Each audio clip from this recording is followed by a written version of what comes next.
Bismillahirrahmanirrahim. Assalamualaikum warahmatullahi wabarakatuh. Waalaikumsalam warahmatullahi wabarakatuh. Waalaikumsalam warahmatullahi wabarakatuh. Alhamdulillahirrahmanirrahim. Allahumma sholli ala sayyidina Muhammadin wa ala alihi wa sahbihi wa sallim. Rabbi shrah li sadri wa yassir li amri wahlul 'uqdatam min lisani yafqahu qawli. Alhamdulillah pada kesempatan siang ini saya bisa hadir dalam pembekalan PKL untuk mahasiswa angkatan 2018 ya. Yang pada kali ini saya akan menyampaikan terkait dengan konteks psikologi klinis. Apa yang diperlukan untuk para mahasiswa ke lokasi PKL sebetulnya sudah cukup banyak diberikan mulai dari Pak Lubab, Bu Endah, kemudian juga oleh Pak Aziz, walaupun tidak dalam konteks psikologi klinis. Karena tadi sebagaimana juga yang disampaikan oleh Bu Dekan, bahwa kalau untuk konteks S1 sebetulnya ini masih mengenal ilmu psikologi itu secara umum ya. Nah, sehingga di sini kalau dalam konteks psikologi klinis ini sebetulnya juga fenomenanya tadi kalau Pak Lubab sempat menyebutkan beberapa lokasi yang dulu ketika era non pandemi itu biasa dipakai oleh bidang minat sosial, itu juga dipakai oleh bidang minat klinis ya, karena saya sempat mendampingi beberapa kali di lokasi yang sama dengan yang didampingi oleh Pak Lubab. Demikian juga saya pernah mendampingi di lokasi pendidikan, tetapi fenomena-fenomena klinis yang lebih dieksplorasi di situ. Kalau konteks industri ini biasanya berkaitan dengan job stress ya. Pernah saya, tapi nggak terlalu sering. Jadi artinya sebetulnya yang akan saya sampaikan ini secara mendasarnya itu sudah disampaikan oleh 3 pemateri sebelumnya. Nah, saya hanya akan, saya sapa dulu Bapak Ibu para dekanat, maaf terlupa. Terima kasih sudah memberikan kepercayaan pada saya khususnya untuk kembali menyapa mahasiswa yang mau melakukan PKL. Semoga sharing saya siang ini dapat memberikan manfaat khususnya bagi yang merasa mengambil untuk bidang psikologi klinis.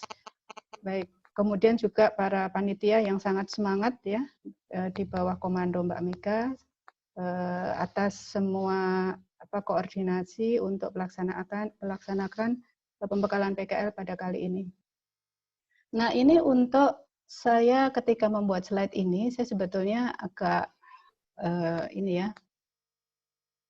kalau belajar dari yang tahun yang lalu, untuk konteks psikologi klinis itu lebih banyak dilakukan di ranah personal. Jadi ada yang seingat saya ya, ada sih yang kemudian di lokasi tertentu seperti di tempat terapi anak berkebutuhan khusus seperti itu, di lokasi-lokasi yang memang sangat klinis begitu ya.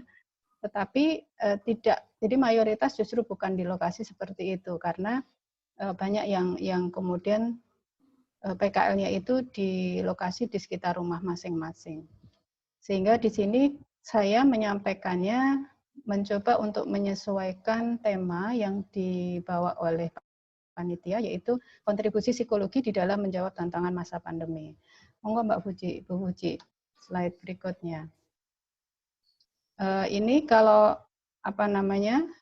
dalam kondisi pandemi, ini saya mengangkatnya fenomena yang umum dialami oleh masyarakat ya, dimanapun kita sebetulnya sedang mengalami global grief and loss ya.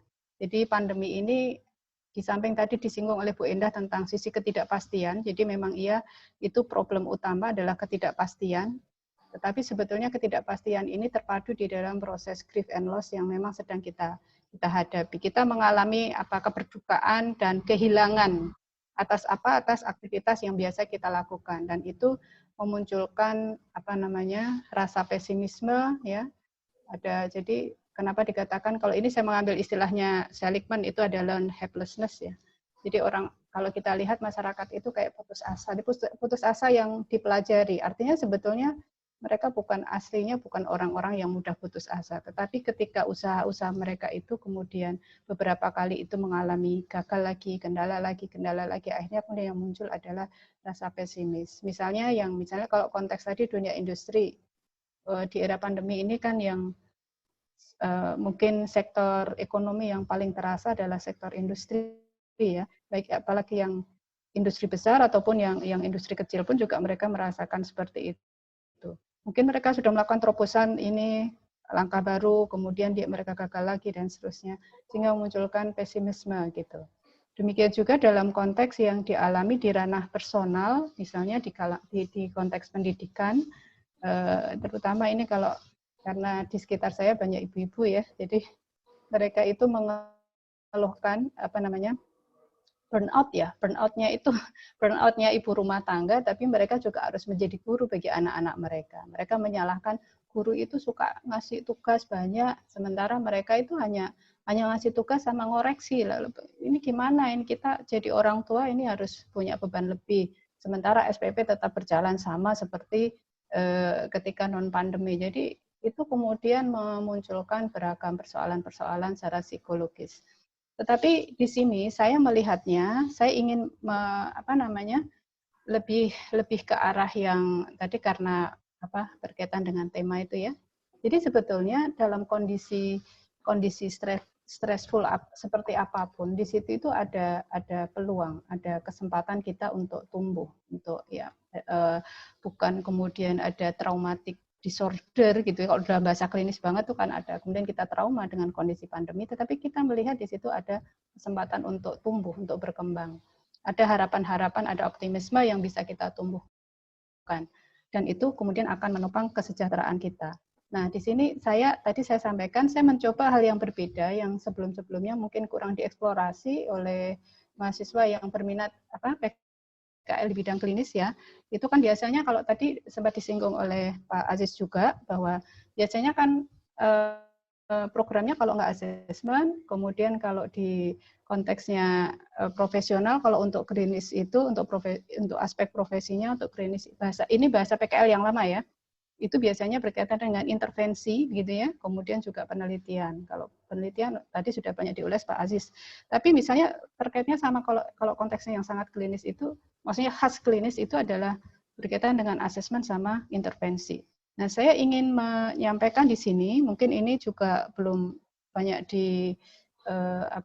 sebelum-sebelumnya belum banyak digunakan untuk dieksplorasi di dalam PKL.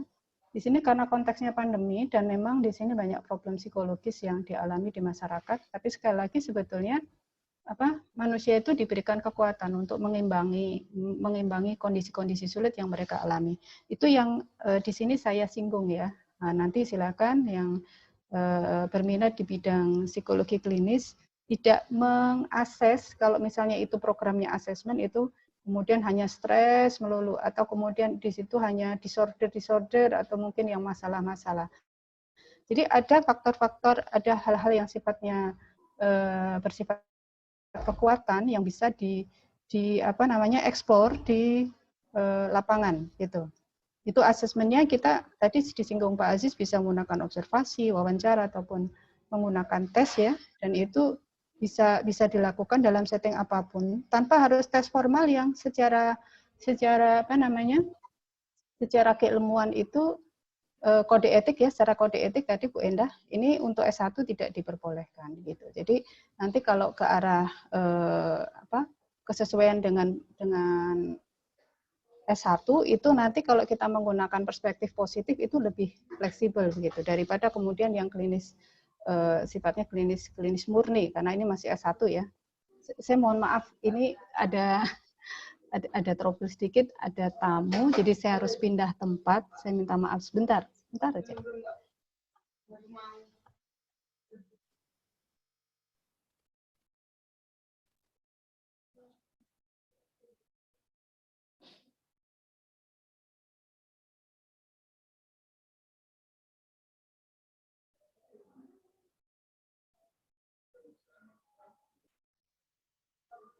Oke, maaf.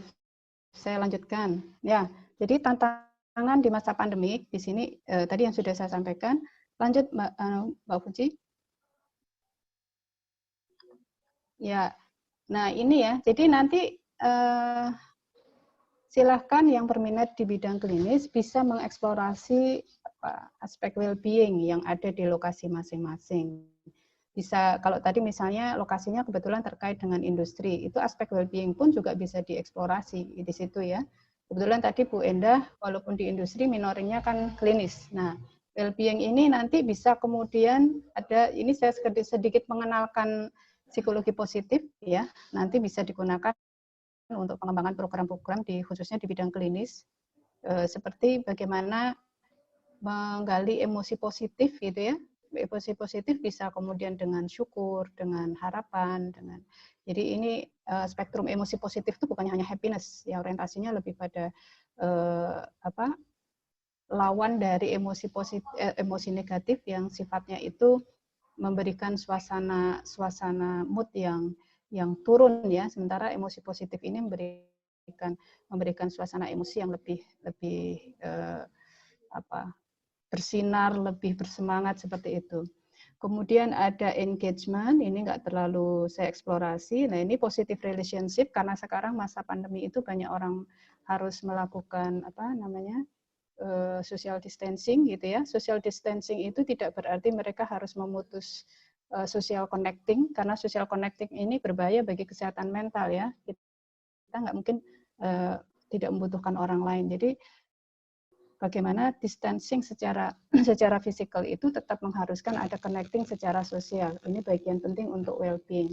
Kemudian juga meaning of life, meaning in life ini menjadi hal penting untuk dimunculkan ketika menghadapi masa-masa sulit.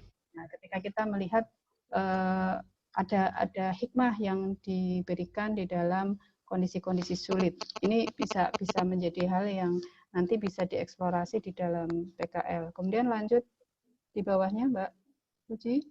Ya. Nah, di sini bukan berarti kalau ada peluang untuk tumbuh di masa pandemi itu kita mengabaikan apa yang sedang terjadi di dunia sekarang ya, dengan kondisi adanya pandemi seperti ini. Kemudian juga tidak berarti kita mengabaikan, mungkin kita ada kecemasan, ada kekhawatiran, tidak berarti demikian. Kemudian juga tidak berarti kita meniadakan rasa, misalnya rasa tadi ada penderitaan yang dihadapi, tidak demikian ya. Tetapi di sini bagaimana kondisi saat ini menjadi kesempatan untuk bertumbuh, ya, untuk berkembang di saat-saat sulit, pada saat kesehatan mental dunia itu sedang mengalami penderitaannya. Itu gambaran global yang menjadi tantangan psikologi gitu. Lanjut, Mbak Puji. Nah, peran ilmu psikologi di sini mendampingi masyarakat ketika menghadapi masa-masa sulit. Ya, bisa kalau di programnya HIMSI, ya, Bu Endah kalau mau cerita bisa sangat banyak ya. Itu bisa ada pendampingan untuk baik itu konseling, kemudian juga ada layanan yang secara gratis diberikan secara terkoordinir oleh HIMSI untuk membantu masyarakat yang menghadapi itu. Nah ini pun juga kalau misalnya yang mau PKL di bidang klinis atau tadi konseling yang disinggung oleh Pak Aziz, konteksnya adalah membantu mengatasi problem-problem belajar misalnya melalui online ya, itu pun juga bisa dilakukan. Ini peran ilmu psikologi di situ. Kemudian di sini fokusnya adalah memberikan empowering dengan memanfaatkan sumber daya yang dimiliki. Kalau konteksnya individu ya individual, kalau konteksnya di dalam kelompok atau konteksnya di dalam institusi itu pun juga bisa dilakukan. Serta membantu menemukan pemaknaan dalam menjalani masa-masa sulit. Ini pun juga tidak hanya terbatas pada kapasitas individu, tapi juga bisa kelompok maupun institusi. Nah ini jadi karena saya belum punya gambaran ya, saya belum dapat gambaran lokasi yang mau PKL di bidang yang memilih ya di bidang klinis itu mau apa saja, seperti apa itu. Jadi saya ini masih memberikan gambaran yang global. Lanjut, Bu Puji. Nah, di sini ya, ini tadi yang saya sampaikan mungkin hal yang baru untuk saya coba supaya bisa dieksplor oleh mahasiswa S1 juga. Jadi karena di S1 sampai sekarang belum diberikan pengenalan psikologi positif, tapi kalau menurut saya dengan kondisi pandemi ini, menurut saya sih itu untuk mahasiswa S1 pun juga sebaiknya memiliki pengetahuan dan keterampilan untuk itu. untuk membantu diri dan orang di sekitarnya, terlepas sedang PKL atau enggak. Apalagi kalau lagi PKL ya berarti di sini adalah kesempatan untuk menerapkan konsep-konsep ini yang bisa digunakan untuk membantu orang-orang di sekitar.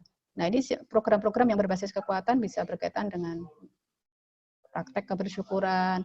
Terus terang ini saya nggak memberikan detail ya, nanti kalau misalnya ada kelompok-kelompok yang menginginkan untuk pengayaan terhadap hal ini, insya Allah saya siap memberikan waktu saya ya, nanti kita atur waktunya insya Allah, walaupun ya masih harus online seperti ini, tapi kalau misalnya yang berminat secara serius untuk dijadikan sebagai program, insya Allah nanti saya bisa memberikan pengayaan untuk persiapannya. Kemudian mendorong rasa kasih sayang terhadap diri dan sesama dengan mempraktekkan mindfulness. Jadi konsep-konsep yang mungkin juga kalau yang aktif membaca barangkali sudah sering atau paling tidak ini bukan hal yang baru ya kata istilah-istilah ini, tapi kalau yang jarang membaca hanya dari mengandalkan dari yang ada di kelas barangkali ini masih sangat baru. Kemudian bagaimana, nah ini kalau misalnya yang ada di lokasi di pesantren atau di sekolah, ini bisa kemudian bagaimana mengembangkan aktivitas yang menyenangkan dan positif, karena ini bagian dari kebutuhan manusia dan sekaligus kekuatan yang ada di dalam diri manusia untuk menangkal kondisi-kondisi sulit. Nah, kemudian menemukan kekuatan-kekuatan yang dimiliki untuk dikembangkan. Kemudian ini connect with others, ini juga bentuk-bentuk social support secara kolektif itu bisa dimunculkan oleh yang di dalam program PKL gitu ya. Kalau di dalam lokasi Anda PKL itu misalnya di situ belum ada begitu, itu bisa kemudian diinisiasi agar ada kelompok social support yang bisa diberikan layanannya untuk masyarakat di sekitar situ. Lanjut, Mbak Puji. Nah, di sini sekarang pertanyaannya bagaimana memasukkan hal-hal tersebut gitu ya di dalam program PKL. Nah, ini yang pertama, ini sudah disinggung oleh Pak Lubab, Bu Endah tadi juga ada need assessment, walaupun konteksnya tadi banyak konteks industri. Ini lakukan assessment awal, kita harus kontak dulu dengan stakeholder. Stakeholdernya siapa? Stakeholdernya kalau tadi kalau misalnya di rumah gitu ya, saya sepakat tadi Pak Lubab kalau nggak salah menyinggung tentang itu. Kalau rumah itu kita terlalu dekat ini ya secara emosi itu jadi akhirnya kurang serius gitu. Kalau bisa jangan di rumah lah. Jadi di sekitar rumah silahkan. Tapi kalau di dalam rumah dengan orang-orang rumah sendiri, stakeholdernya siapa? Ya keluarga sendiri itu kok agak ini nanti keseriusannya agak kurang biasanya.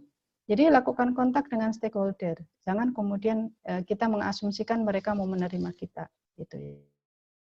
Jadi harus ada klonnya, ada kemudian menyampaikan tujuan kontaknya itu apa, kemudian Anda bisa menjelaskan gitu ya bagaimana Anda akan melakukan program PKL dalam rentang waktu seberapa lama, kemudian Anda perlu untuk melakukan diskusi terkait dengan ini tadi sudah disinggung baik oleh Pak Lupa, Bu Endah juga Pak Aziz dengan SMART tadi ya, temukan apa yang menjadi kebutuhan di lokasi gitu.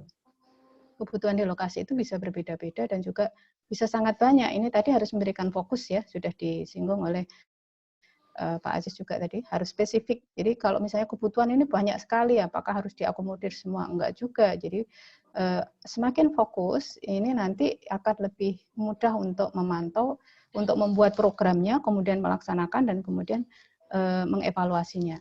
Nah, jadi tapi ini untuk memberikan gambaran besar kebutuhan apa yang ada di lokasi itu perlu dilakukan. Eksplorasi datanya perlu kita kumpulkan. Baru setelah nanti terkumpul, baru kita silakan ada spesifikasinya di mana gitu ya. Nah, kemudian menemukan sumber daya yang dimiliki. Nah, jadi kalau tadi analisis SWOT ya sama Pak Lubet tadi, itu kan ada strength-nya ada. Jadi setiap orang, setiap kelompok, setiap lokasi itu memiliki sumber daya masing-masing. Sumber daya di sini bisa sosial, bisa sifatnya sarana, sumber daya sifatnya psikologis ya, skill ya, itu termasuk sumber daya. Sumber daya yang mereka miliki apa? Ini kita perlukan untuk karena tadi kita bukan membantu mereka seperti seperti kalau di dunia medis, Anda sakit apa, ini saya bawa obat, saya kasih obat, bukan begitu. Tetapi kita memiliki asumsi bahwa setiap orang itu memiliki kekuatannya masing-masing. Nah, kita membantu menemukan kekuatan itu supaya kekuatan itu bisa mereka pergunakan untuk mengatasi persoalan-persoalan mereka gitu ya. Dan di sini menemukan peluang apa yang mungkin dikembangkan gitu. Jadi kalau tadi kan ada masalah-masalah, ada kebutuhan-kebutuhan, peluangnya apa? Kemudian tantangan untuk bisa mewujudkan peluang itu apa? Ini pun juga tantangan harus realistis kita ungkap gitu ya. Kalau kita hanya menangkap peluang, nanti kita ternyata misalnya ini saya ingin mengajarkan misalnya Anda PKL di tempat terapi anak autis. Bagaimana anak autis ini bisa misalnya terlalu tinggi membuat ini ya. Nah, itu Anda tidak melihat kendalanya, tantangannya apa. Jadi harus antara peluang dan tantangan itu harus dilihat semuanya. Lanjut, Bu Puji. Nah, kemudian yang kedua, menyusun rencana program berdasarkan teman asesmen tadi. Diskusikan dan dengarkan pendapat stakeholder untuk merumuskan itu. Kadang-kadang itu ketika merumuskan kurang mempertimbangkan pendapat stakeholder. Jadi stakeholdernya tadi bisa kalau di sekolah misalnya ya, kalau yang kelompoknya di sekolah, tapi misalnya ingin yang dieksplorasi macam-macam, ada yang mengambil satu kelompok, ada yang ngambil pendidikan. Yang saya pernah membimbing yang kayak begitu, yang gaduh-gaduh gitu ya. Ya karena tadi kan memang ini masih S1, jadi terserah minat masing-masing mau fokus di mana. Misalnya stakeholdernya itu sekolah, berarti di situ ada kepala sekolah, ada guru, ada siswa gitu ya. Nah ini mau misalnya problem apa yang mau dibantu untuk diatasi gitu dengan program-program Anda. Ini pendapat stakeholder harus kita dengarkan. Nah kemudian menyusun tadi rencana yang jelas terukur tadi seperti Pak Aziz, Pak Lupa juga sudah menyampaikan, Bu Endah. Nah, distribusikan penanggung jawab kegiatan itu terhadap semua anggota kelompok. Nah, ini ya. Jadi ketika menyusun rencana program itu kadang-kadang kegiatan-kegiatan itu kurang didistribusikan secara merata untuk semua anggota kelompok. Nah, sehingga akhirnya ada yang merasa terlalu banyak yang harus mereka kerjakan, ada yang merasa nganggur gitu ya. Ini tidak kompak dalam mendistribusikan kegiatan itu. Kemudian mengkomunikasikan dengan DPL. Ini saya merasakan sendiri bagaimana menghadapi kelompok mahasiswa yang sangat-sangat kooperatif untuk mengkomunikasikan dengan DPL dengan yang sangat pasif begitu. Sampai saya sendiri yang harus memulai untuk menyapa mereka gitu. Dan kemudian nggak pada awal saja, tapi di perkembangan berikutnya juga begitu. Jadi nggak ada yang punya inisiatif menyampaikan, menyapa DPL. Saya itu sampai menunggu ini kenapa nggak sesibuk biasanya ya gitu ya. Karena saya alhamdulillah selama kurang lebih berapa saya di UIN itu kurang lebih 15 tahun ya, 16 tahun. Pokoknya sepanjang saya pernah menjadi DPL, saya nggak pernah kosong gitu loh aktivitas untuk berkomunikasi. Tapi satu saat tuh ada kelompok yang sama sekali itu nggak pernah mengajak komunikasi gitu ya. Bahkan saya nomor ini ketuanya aja saya itu nggak punya gitu. Saya bingung sendiri kenapa saya merasa punya tanggung jawab gitu ya. Nah ini gimana programnya, mau apa dan seterusnya. Jadi silahkan nanti DPL Anda siapapun komunikasi dengan DPL itu harus dijaga mulai dari awal-awal program gitu ya, kemudian ketika mengembangkan, ketika pelaksanaan, sampai juga ketika nanti menyusun laporan. Nah ini karena bagaimanapun DPL ini juga memiliki banyak pengalaman yang akan memberikan masukan-masukan untuk penyusunan program maupun pelaksanaan. Berikutnya, Bu Fuji. Nah ini pelaksanaan, ini saya hanya menyampaikan seperti ini aja, jadi jaga komunikasi dengan stakeholder, antar anggota kelompok, dengan DPL juga, dokumentasikan, nah ini ya, dokumentasikan dengan baik semua pelaksanaan dan apa yang terjadi, karena itu yang akan dilaporkan. Kadang-kadang ada yang kemudian menyampaikan di dalam laporan, ini ada program begini, dokumentasinya mana, nggak ada. Gitu ya. Dokumentasi nggak harus foto ya, dokumentasi itu bisa kemudian hasil dari apa yang prosesnya ataupun hasil dari pelaksanaan program. Oke, Bu Puji lanjut. Nah, menyusun laporan, ini diperhatikan batas waktu akhir pengumpulan, kemudian juga penyelesaian laporan harus di-manage juga, jadi jangan diberikan pada satu orang, ini mengakibatkan nanti pengumpulan itu terlambat gitu ya. Dan silakan berdiskusi dengan TPA kalau ada kendala atau hal yang tidak dipahami dalam mendiskusikan hasil-hasil lapangan untuk dituliskan di dalam laporan.